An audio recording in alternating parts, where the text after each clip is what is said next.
The spy scandal that broke out just days after President Medvedev was in Washington having cheeseburgers with President Obama was certainly not a welcome development by either side. And the U.S. White House and the Russian government were very intent on trying to keep this situation from blowing up and causing serious damage to the relationship. And very soon after the arrests were made, U.S. authorities reached out to their Russian counterparts and proposed a swap whereby the U.S. would return the 10 Russians who were arrested in exchange for Russia's release of 4 individuals that were of interest to the United States.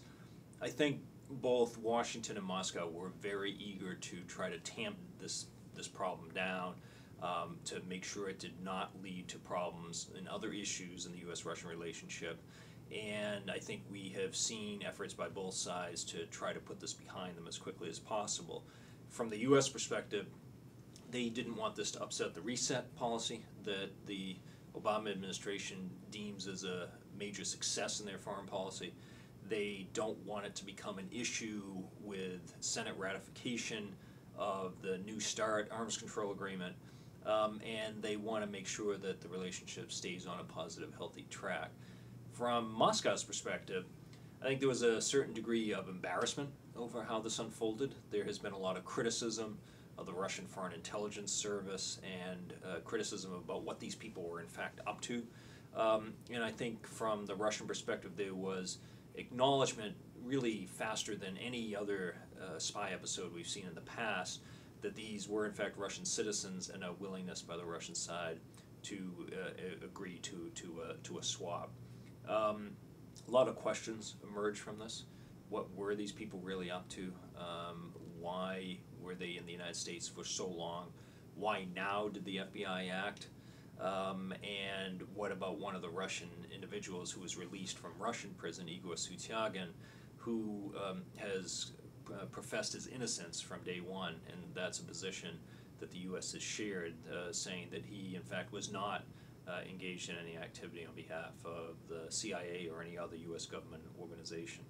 So lots of questions. Some of the answers to these questions we won't know the answers to because of the speed with which this whole situation was dealt with. In terms of the swap that occurred, the swap was handled very quickly, faster than I think most previous cases have been handled. I think it has been reviewed positively for the most part here in the United States. I think in Russian terms it has also been viewed as a necessary step that the Russians had to take. But because of the speed with which it happened, there are these unanswered questions that are out there. There were people reminiscing about the Cold War with the planes landing in Vienna and exchanging the people on both sides and then the planes taking off again. We're not in the Cold War anymore, but we also have to keep in mind that Russia continues to spy on us. We keep an eye on Russia. I mean, spying is not out of business these days, even though the Cold War is gone.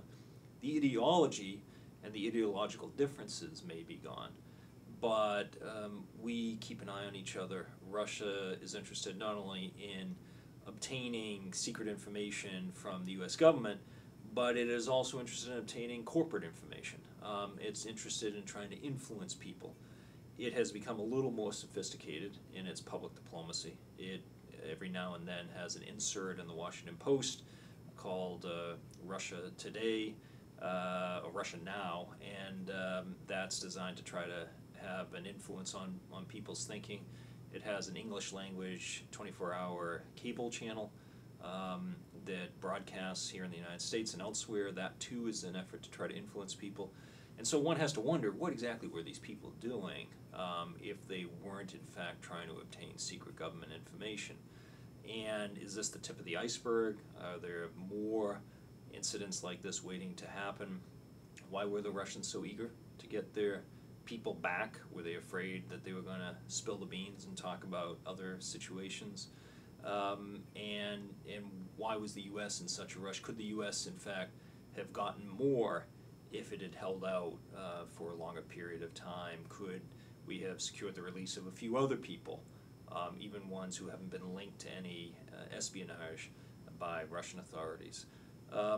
So I don't think this issue is going away right away, but the two governments are certainly interested in trying to make sure that this doesn't blow up into anything bigger.